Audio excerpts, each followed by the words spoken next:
திருச்சிற்றம்பலம். தென்னாருடைய சிவனை போற்றி, இந்நாட்டவர்க்கும் இறைவா போற்றி. அனைவருக்கும் வணக்கம். சிம்ம ராசிக்குண்டான டிசம்பர் மாத பலன்களை பத்தி பார்க்கலாம். சிம்ம ராசியை பொறுத்த வரைக்கும் பாத்துட்டீங்கன்னா, உங்களுடைய ராசி அதிபதி, உங்களை இயக்கக்கூடிய கிரகம், உங்களுடைய நிலைகள் என்ன, நீங்க யாரு, நீங்க எதற்காக இங்க வந்திருக்கீங்க, எந்த கர்மாவை வாங்கி நல்லது கெட்டது அனுபவிக்கணுமா அப்படின்னு உங்களை கண்ட்ரோல் பண்ணி எல்லாத்தையும் யூகிக்கக்கூடிய கிரகம், உங்களை வழிநடத்தும் கிரகம் அப்படின்னா அது சூரியன் தான். சூரியன் பாருங்க 15ஆம் தேதி வரைக்கும் 4ஆம் வீட்டுல இருக்கார். யோகம் தான். 4ஆம் வீட்டுல இருந்தா சுகஸ்தானம் தானே.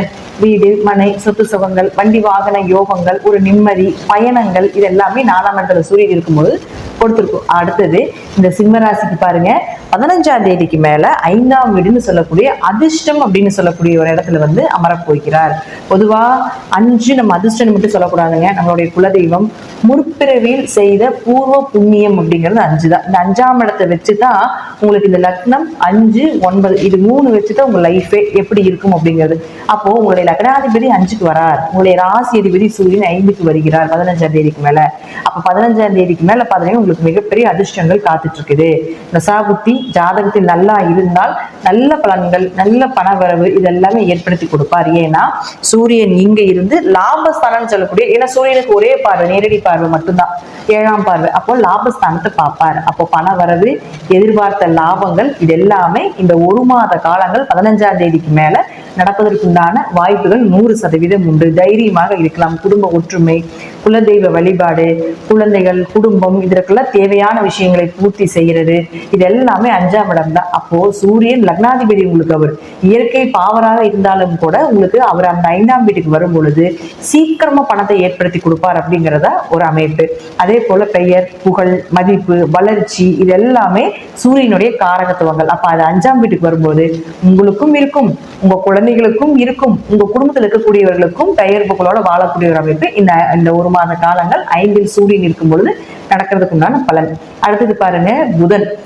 உங்க ஜாதகத்துல புதன் அப்படின்னு சொல்லக்கூடிய 2 மற்றும் 11ஆம் அதிபதி. இயற்கையாக 2ல கேது இருக்கு. 2ல கேது இருந்து மனக்குழப்பங்கள், பணத்தடை, பேச்சால பிரச்சனைகள், இப்படி எல்லாம் சிம்மத்துக்கு நடந்துட்டு இருக்கு. நம்ம நல்லா தெரிஞ்சுக்கணும்.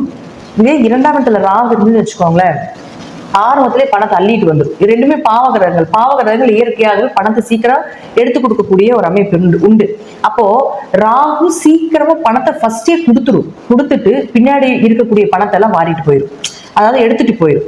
ஆனா கேது அப்படி கிடையாது. கேது என்ன பண்ணுவாருன்னா அவர் மனசாட்சிக்கு கட்டுப்பட்டு நடக்கக்கூடிய ஒரு கிரகம். அது மட்டும் இல்லாம நம்ம சொல்லுவோம் இல்லைங்களா, 4 வேதங்கள் சொல்லுவோம் இல்லைங்களா, ராகு ஒரே வேதம் மட்டும்தான் படிச்சவர். ஆனா கேது 3 வேதங்களையும் படிச்சவர். அப்ப 3 வேதங்களை படித்தவர் எப்படி இருப்பார்? மிகப்பெரிய ஒரு ஞானிதான் அவர். அப்போ பொறுமையா எந்த பண தடைகளை ஃபர்ஸ்ட் கொடுத்துருவாரு.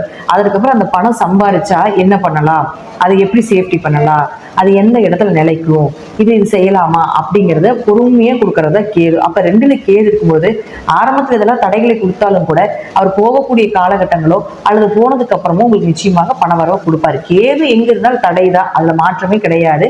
ஆனா தடைக்கு அப்புறம் ஒரு நிம்மதியை கொடுப்பார் அப்படிங்கிறது உண்மை. நெல்லிக்காய் எப்படி வந்து முதல் தடவை சாப்பிடும் பொழுது கசப்பா இருக்கும், அதுக்கப்புறம் பார்த்துட்டா நமக்கு இனிப்பு தன்மையை கொடுக்கும் இல்லைங்களா, அது போலதான் கேது.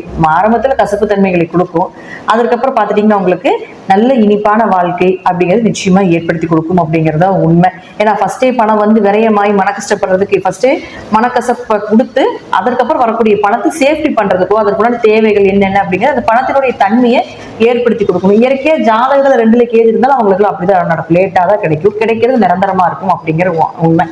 அடுத்தது இந்த 2 மற்றும் 11ஆம் அதிபதி உங்களுடைய பணம், உங்களுடைய செல்வாக்கு, உங்களுடைய லாபங்கள், உங்களுடைய பொருளாதாரம், உங்களுடைய குடும்பம், இதெல்லாமே சொல்லக்கூடியது 2ஆம் இடம். குடும்பம் அமைகிறது, அடிப்படை கல்வி, பணம் வர்ற இடம் எல்லாமே 2 தான். அப்போ இந்த அதிபதி யாருன்னு பாத்துட்டீங்கன்னா புதன். இந்த புதன் இப்போ 4ஆம் வீட்டுல பாத்துட்டீங்கன்னா 15ஆம் தேதி வரைக்கும், அதாவது நவம்பர் மாதம் 26ஆம் தேதியிலிருந்து டிசம்பர் மாதம் 15ஆம் தேதி வரைக்கும் வக்ரமாகிறார். உங்க ஜாதகத்துல புதன் வக்ரமாக இருந்தால் இந்த 26ல இருந்து 15ஆம் தேதி வரைக்கும் ஜாக்பாட் மாதம். கண்டிப்பா பண வரவு, எதிர்பார்க்காத லாபங்கள் இதெல்லாமே நிச்சயமா உண்டு. ஒருவேளை வக்ரம் இல்லை அப்படின்னா 15ஆம் தேதிக்கு மேல பண வரவு, எதிர்பாராத ஜாக்பாட் எல்லாமே கிடைக்கிறதுக்கு உண்டான வாய்ப்புகள் உண்டு. அதே போல அதிக லாபங்களும். உங்களுக்கு புதன் வக்ரமா இருந்தா 15ஆம் தேதிக்கு முன்னாடியே எல்லா பிளான் பண்ணி எங்கெங்கெல்லாம் பணம் வரணும் எல்லாமே மூவ் பண்ணி வாங்கிக்கோங்க. இல்ல வக்ரம் இல்லைன்னா பொறுமையா இருந்து 15ஆம் தேதிக்கு நிச்சயமாக இந்த புதன் உங்களுக்கு கொடுத்தே தீர்வார். அடுத்தது சுக்கிரன். சுக்கிரன் யார் உங்களுக்கு? தொழில், உங்களுடைய இளைய சகோதரம், அதே போல உங்களுடைய மாமனார் மற்றும் 3ஆம் இடங்கள் விஜய வீரியஸ்தானம், தைரியஸ்தானம், காரிய ஜெயத்தை கொடுக்கக்கூடியது, வெற்றியை சொல்லக்கூடியது. 10ங்கிறது தொழில், உங்களுடைய கர்மா, பதவி, உயர்வு, இதெல்லாமே 10ஆம் இடத்தை சொல்லும். இதை ஆள்றது யாரு? உங்களுக்கு சுக்கிரன் தானே. இந்த சுக்கிரன் எங்க இருக்காரு இப்பன்னு பாத்துட்டீங்கன்னா நேரா 6ஆம் வீட்டுல இருக்காரு. அப்ப 10 கூடையவர் போய் 6ல இருந்தா தொழில் எப்படிங்க இருக்கும்? தொழில் கொஞ்சம் மிதமா போகும். ஆனா பண வரவு அப்படிங்கிறது நிச்சயமா உண்டு. புதுசா எதுவும் பண்ண வேண்டாம். புதுசா தொழில இன்வெஸ்ட்மெண்ட் பண்றது அல்லது ஒரு இடம் விட்டு ஒரு இடம் மாற்றம் பண்றது இது எல்லாமே வேண்டியதில்லை. ஆனா 3ஆம் அதிபதி 6ல் வரையும் பொழுது கண்டிப்பாக ஏதாவது ஒரு மாமனார் மூலமாகவோ அல்லது ஏதாவது ஒரு உதவிகள் நிச்சயமா கிடைக்கும். ஏன்னா கெட்டவன் கிட்டால் கிட்டிடும் ராஜயோகம்னு சொல்லுவோம். கொஞ்சம் நோய் தாக்கங்களும் உண்டு, அதையும் கொஞ்சம் பார்த்துக்கோங்க. அல்லது வரக்கூடிய பணம் ஏதாவது கடன் கட்டுறதுக்காகவோ நோய்க்காகவோ ஏதாவது செலவு செய்ய வேண்டிய அமைப்பையும் ஏற்படுத்தி கொடுக்கும் அப்படிங்கிறது உண்மை.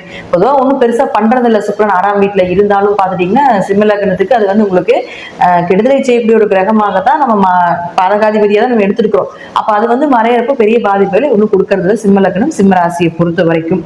அடுத்தது செவ்வாய். இந்த செவ்வாய் பாருங்க 4, 9 அம்மா அப்பா, அதே போல வீடு மனை சொத்து சுகங்கள், அப்பாவுடைய பூர்வீகம், பூர்வீக சொத்துக்கள், உயர்கல்வி, மேல் படிப்பு, இதெல்லாமே சொல்லக்கூடிய ஒரு இடம் 9. இந்த 2க்கு அதிபதி யாருன்னா செவ்வாய். இந்த செவ்வாய் போய் 12ல போய் நீசமாயிருக்கிறார்.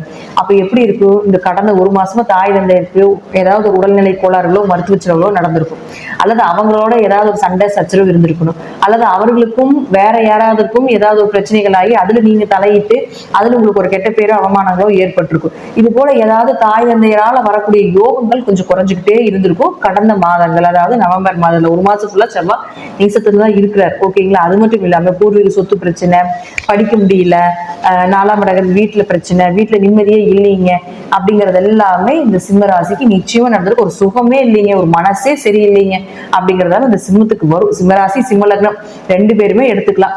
இப்போ இந்த செவ்வாய் என்ன ஆகிறாருன்னா 12ல இருந்தாலும் 6ஆம் தேதிக்கு மேல வக்ரமாகிறார்.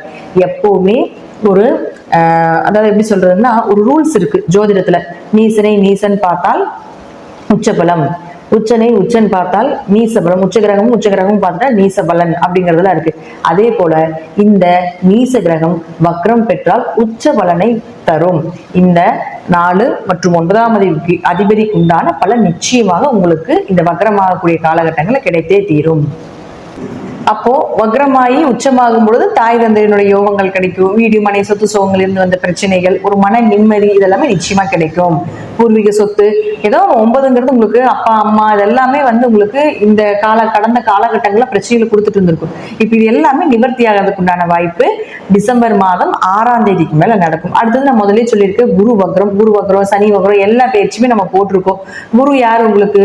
8 மற்றும் 5ஆம் அதிபதி. குரு அதிர்ஷ்டத்தை கொடுக்கக்கூடிய ஒரு கிரகம். அது மட்டும் உங்களுடைய குழந்தைகள், உங்களுடைய குடும்ப ஒற்றுமை இது எல்லாமே குருதான் கொடுக்கும்.